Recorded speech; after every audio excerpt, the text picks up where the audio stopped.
The drop links, green arrow, connect the sway bar, red arrow, to the wheel carrier, blue arrow. They assist in controlling the body roll in the vehicle, and when they wear out, they can produce slop in your suspension. The main area of failure is the ball joint boots, blue arrows. Inspect these for rips and tears and play in the joint. The older style upper connecting link had failures as the thread section of the link and nut were too short. These have been upgraded with newer, longer threads and a longer nut indicated by the red arrow. Begin by safely raising and supporting the vehicle on level ground.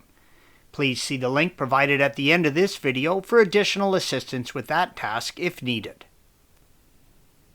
Use a T30 Torx to prevent the thread link from turning and a 16mm wrench to remove the old nut. Do this for both ends of the link and remove the link.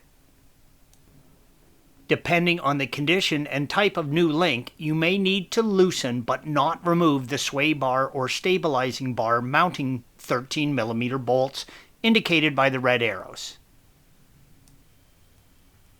Make sure to clean the mounting area as well, red arrows, and remove any rust or corrosion.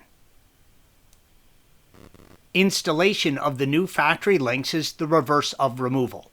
Never put any grease on the blue dacromet finish section of the threads. Do not use Loctite or any thread compound. If you have new versions of the drop links, make sure to use the new nut with it, and never use the new nut on the older style or shorter links. Please note these are a 3-stage tightening procedure. The first stage, tighten to 50 Newton meters or 37 foot-pounds. The second stage, loosen by 90 degrees. Then the final third stage, tighten again to 65 Newton meters or 48 foot-pounds. Thanks for watching. Be sure to subscribe to our channel and check out another video in this series.